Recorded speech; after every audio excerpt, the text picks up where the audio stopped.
안녕하세요. 대치동 빅마우스입니다. 자, 이번 영상에서는 정식 게임의 규칙을 여러분들이 완전 체화하실 수 있도록 좀 다양한 사례들을 가지고 와봤습니다. 우리의 목표는 뭡니까? 네, 우리 자녀들이 1점이라도 손해보지 않기 위해서 전략을 잘 짜고 판이 어떻게 돌아가는지 체크하는 것이 목표고요. 또 다른 말로 말씀을 드린다면 1점, 2점 차이로 합격하기 위해서 이 영상을 보시는 거라고 생각하시면 되겠습니다. 도움이 되신다면 구독과 좋아요 한 번씩만 부탁드립니다. 자, 지금 이제 우리 자녀분의 성적과 가장 잘 맞는 학교를 찾으셔야 되고, 찾으신 경우라 하더라도 반영 비율과 변환 표준 점수 등을 참고하셔가지고 디테일하게 1, 2점을 살려내야 되는 그런 시점이 됐습니다. 올해 입시에서는 작년보다 경쟁자 간의 차이가 좀 더 빡빡해질 거예요. 그래서 1점, 2점 차이로 당락이 갈리는 경우가 상당히 많아질 것 같습니다. 사실 우리가 시험에서 제일 싫은 기억이 뭡니까? 1, 2점 차이로 떨어지는 게 제일 싫죠. 반대로 1, 2점 차이로 문 닫고 들어가면 그것보다 좋은 일은 없잖아요. 우리가 문 닫고 들어가는 사람들이 될 수 있도록 연구를 해보시면 좋을 것 같고요. 왜 1, 2점 차이로 떨어지고 붙는지 그 메커니즘을 또 파악해 보시면 좋을 것 같습니다. 자, 처음 이 영상을 보시는 분들이 계실까봐 말씀을 드리면 이 영상을 시리즈고요. 제가 재생 목록에 추가를 해놨으니까 보시면 되고, 예시를 좀 하나 들어드리면, 비유를 들어드리면 이것보다는 토끼와 거북이가 더 나을 것 같습니다. 자, 우리 어머니 아버님들, 토끼와 거북이가 시합을 하면 누가 이길 것 같다고요? 구독자분들은 아실 테고 새로 오신 분들은 아마 토끼가 이길 거다 이렇게 말씀하실 것 같아요. 그런데 자, 정답은 알 수 없답니다. 육지에서 시합을 하면 토끼한테 유리할 거고요. 바다에서 시합을 하면 거북이가 더 유리하겠죠. 그래서 우리 자녀가 토끼라면 육지에서 시합을 해야 되겠고, 거북이라면 바다에서 시합을 해야 되겠죠. 그래서 그 게임의 규칙을, 그 판을 우리에게 유리하게 가져오기 위해서 어떻게 해야 되는지 말씀드리겠습니다. 성균관대입니다. 성균관대 인문을 예로 좀 들어드리면, 지금 표점 합 같은 경우에 합격자가 386점이고요. 불합격자가 389점입니다. 역시 불합격자가 표점이 더 높아요.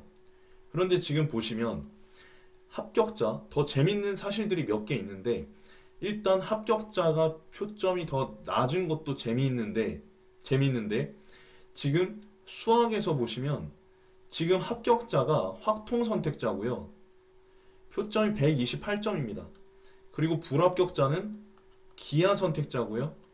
134점입니다. 그러면 작년에 수학 난이도도 높았는데 얘가 더 유리한 거 아니야? 이렇게 생각이 되실 수 있는데 결과는 확통 선택자 128점짜리가 붙었다는 거예요. 게다가 영어도 3등급입니다.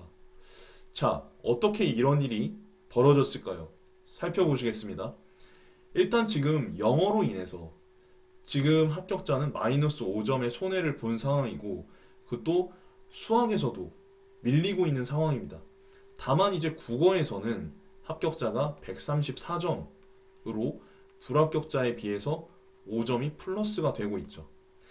요런 이제 상황인데, 지금 기본적으로 성대 인문은 국어의 반영 비율이 더 높죠. 네. 교차 지원한 친구랑 붙은 거예요. 근데 지금 당락을 가는 거는 탐구입니다. 탐구. 지금 성대 같은 경우는 자연계에서 교차 지원하는 친구들을 좀 방어하기 위해서 변표 자체를 인문 친구들한테 좀 유리하게 적용을 해줬습니다. 한번 살펴볼까요? 지금 보시면 지금 사탐의 100분이 100에 해당하는 친구는 69.5점을 주고 있습니다. 과탐에서 만점 받은 100분위가 100인 친구들은 68점을 주고 있고요. 1.5점을 더 주고 있거든요. 밑으로 내려갈수록 그 차이가 뚜렷하게 보입니다. 지금 100분위 99 같은 경우도 사탐은 69.27, 과탐은 67.8 이런 식으로 주고 있고요. 밑으로 내려갈수록 지금 95대를 보시면 사탐은 68.12, 과탐은 65.9, 92%대를 보시면 사탐은 67.26, 과탐은 63.91 이렇게 주고 있습니다. 그러니까 사실 어느 정도 사탐 선택자들한테 더 유리하게 변표를 적용해 놓은 거죠. 그래서 지금 보시면 지금 합격자의 사탐은 정법 100분위가 97, 사회문화 100분위가 86입니다. 과탐 선택자는 지원 100분위가 92고 물원 100분위가 85입니다. 100분 이상으로는 큰 차이가 없어 보이지만 변환 표준 점수, 성대 변표를 돌려보면 사탐 선택자가 훨씬 유리하게 됩니다. 그래서 뒤집은 거예요. 국어 반영 비율도 기본적으로 좀 높은 데다가 사탐에다가 어드밴티지를 줬기 때문에 수학의 불리함과 영어의 감점을 커버하고 붙은 겁니다. 그래서 환산 점수로 보시면 몇 점 차이로 붙었냐면 1점 차이로 붙었습니다. 1점 차이로. 교차 지원한 이과생을 물리치고 문과생이 합격을 한 겁니다. 자, 그래서 여기서 알 수 있는 교훈, 문과 친구들은 성균관대학교에 올해 또 봐야 되겠지만 조금 적극적으로 지원하셔라. 서성한의 점수대에 해당하는 친구들이라면 조금 국어 잘 보고 탐구를 더 잘 봤다 하는 친구들은 성대가 유리할 수 있고, 자연계 친구들한테 이야기를 하자면 성대는 탐구, 과탐 쪽에서 변표가 좀 불리하게 작용할 수 있으니까 그런 점은 좀 유의해서 교차 지원을 하자 말씀을 드리고 싶습니다. 자, 그렇게 되고요. 그리고 이제 올해 같은 경우는 사탐의 그 표준 점수의 상한선이 과탐하고 비슷하기 때문에 좀 더 유의하셔야 될 것 같습니다. 그리고 이제 성균관대 자연공학 계열, 자, 공학 계열을 한번 보시게 되면 지금 자연계는 기본적으로 수학과 과학의 반영 비율이 훨씬 더 높죠. 네. 그걸 염두에 두고 보시겠습니다. 일단 표점합을 보시면 우와 10점 차이가 납니다. 합격자가 386점이고요. 불합격자가 396점이에요. 잘못 읽은 거 아니냐고요? 아닙니다. 합격자가 386점이에요. 불합격자가 396점입니다. 어떻게 이런 일이 벌어졌느냐 보시겠습니다. 합격자 같은 경우는 국어가 표점이 115점이에요. 불합격자는 133점입니다. 국어를 월등하게 잘 본 거예요. 이과생인데도. 그리고 지금 이제 보시면 수학에서는 둘 다 미적인데 합격자는 141점이고요. 불합격자는 134점이었습니다.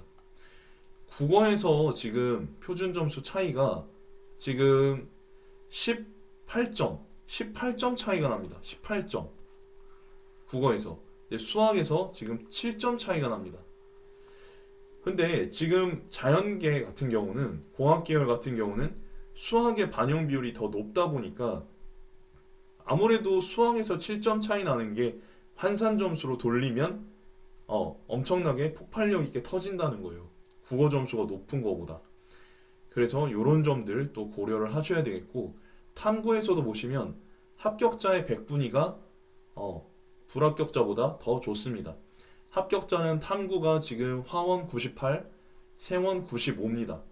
불합격자는 지원 97로 지금 탐구 원 과목은 비슷하지만 물원에서 지금 100분위 차이가 15가 차이가 납니다.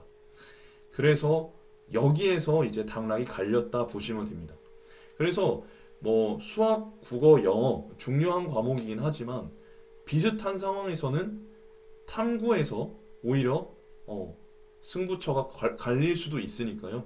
뭐 국어, 수학 좀 못 보고 탐구를 잘 본 친구들은 또 그건 그거대로 또 살릴 수 있는 방안을 생각해 보시면 좋을 것 같다 말씀을 드립니다. 그래서 사실은 국어 18점 차이보다 수학 7점 차이로 벌린 것이, 또 과탐 100분위를 우위로 가져간 것이 환산점으로 환산했을 때 2.4점 차이로 역전할 수 있는, 표점 차이는 10점이나 차이가 나지만 환산 점수로 돌렸을 때는 오히려 2.4점 차이로 역전할 수 있었던 밑거름이 되었다 보시면 될 것 같습니다. 조금씩 감이 오시나요? 네. 연세대입니다. 연세대 인문, 노어 노문 같은 경우에도 교차 지원의 그 양상이 뚜렷했었는데 지금 합격자 같은 경우 표점 합이 386점입니다. 불합격자는 393점입니다. 그러니까 표점 차이가 7점 차이가 나네요. 그러니까 지금 제가 소개해드리고 있는 이 사례가 지금 적게는 3점, 4점, 많게는 7점, 10점 차이가 나는 경우죠. 근데 그게 뒤집힌다는 겁니다. 네. 보시면 지금 합격자 같은 경우는 미적을 선택했습니다. 미적 122점이에요. 미적 122. 불합격자는 확통 131입니다. 그리고 지금 보시면 합격자는 탐구 과목에 투 과목을 넣었어. 투 과목. 투 과목은 이제 서울대 자격 요건을 채우려고 한 것으로 보이는데, 자, 어쨌든 그렇지만 점수 따기는 이제 더 어려운 과목이었습니다. 이 친구가 연대 어문으로 교차 지원을 했다는 거예요. 노원 어문으로 교차 지원을 한 겁니다. 표점 차이는 7점 차이가 나지만 기본적으로 연대에서는 탐구 비중이 조금 낮은 편이었습니다. 네. 그리고 이제 사탐 선택자가 사실은 과탐보다 조금 불리했었죠. 작년에는. 근데 올해 같은 경우는 표점 상한선이 사탐하고 과탐하고 유사하기 때문에 작년만큼 탐구에서 어떤 이과생들이 탐구에서 유리함을 가져가기가 조금 어려울 것 같습니다. 그 점은 좀 참고해 주셔야 될 것 같고, 네, 하여튼 참 요지경입니다. 이건 보면 볼수록 뭔가 참 알 수가 없다 이런 생각도 가끔 들기도 하지만 자세히 들여다보면 해법이 있으니까 계속 연구하고 찾아보고 조사하고 이럴 수밖에 없어요. 다행히 여러분들께서 모든 학교들에 대해서 조사하셔야 되는 게 아니라 자녀분들한테 유리한 몇몇 개의 학교만 연구하시면 되는 거니까 뭐 하실 수 있을 거라고 저는 믿습니다. 믿어도 되죠? 그리고 지금 합격자 같은 경우는 영어가 1등급이었고 불합격자 같은 경우는 영어가 2등급이었습니다. 지금 연대 같은 경우에 1, 2등급 간의 급간 차이가 5점 차이입니다. 5점 차이. 5점 차이. 이러한 요소들에 힘입어서 표점 차이에서 7점이 났지만 환산 점수로 바꿨을 때는 거의 2점 몇 점 차이로 역전이 됐다라는 걸 또 보실 수가 있겠습니다. 그리고 이제 융합과학공학 보시면 지금 이제 작년 같은 경우는 어쩔 수 없이 이과에서는 자연계에서는 수학이 이제 당락을 갈랐다라고 볼 수밖에 없습니다. 왜냐하면 지금 여기서도 보시면 합격자의 표점 합이 379점입니다.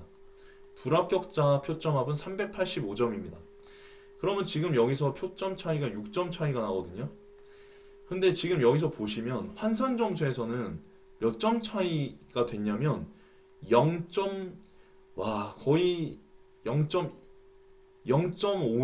0.5점 차이로 0.5점 차이로 표점이 더 낮은 친구가 붙었다는 겁니다. 이게 지금 합격한 친구 같은 경우는 국어 표점이 118점이고 불합격한 친구는 국어 표점이 133점입니다. 수학 같은 경우 보시면 지금 이 친구는 144점, 불합격한 친구는 128점입니다. 영어에서도 지금 합격한 친구 1등급, 불합격한 친구는 2등급입니다. 자, 요런 상황이에요. 지금 연대 같은 경우에는 수학 비율이 국어의 1.5배입니다. 그래서 사실 지금 국어를 못 봤지만 수학을 잘 봤기 때문에 이게 상쇄가 되고도 남은 거죠. 과탐도 지금 합격자가 불합격자에 비해서 조금 딸리거든요. 지금 합격자 같은 경우는 생원 100분위가 70이고 물원 100분위가 80이에요. 불합격자 같은 경우는 화원 100분위가 84고 투과목 100분위가 78입니다. 그런데 이 수학에서의 이 우위가 지금 표점 차이가 지금 16점 차이가 납니다. 16점. 단순 표점 차이로 하면 국어에서의 표점 차이가 15점이니까 뭐 1점 차이밖에 안 나요. 국어와 수학의 표점 차이가. 그렇지만 환산 점수로 돌렸을 땐 이게 비율로 들어가기 때문에 수학 비중이 더 높다 보니까 이 수학이 국어에서의 표점 차이와 탐구에서의 표점 차이를 상쇄시켜 버린 겁니다. 그래서 0.5점 차이로 당락을 갈라버린 거죠. 게다가 영어도 있었긴 했지만요. 그래서 표점합에서는 월등해요. 6점 차이면 2점짜리 문제가 3개 더 맞은 거거든요. 월등하다고 볼 수 있지만 환산점에서는 0.5점 차이로 역전당해 버렸어요. 이러면 진짜 화병 납니다. 그쵸? 화병 나요. 자, 그리고 이제 제가 서경대학교랑 가천대학교를 좀 말씀드려 보려고 했는데 영상이 조금 길어지기도 하고 다음 영상에 내일 바로 제가 업로드를 해드릴 거거든요. 그래서 제가 내일 같이 말씀드리는 게 더 좋을 것 같아서 조금만 기다려 주시기를 부탁드린다는 양해 말씀 좀 구하면서 오늘 영상 마치도록 하겠습니다. 감사합니다.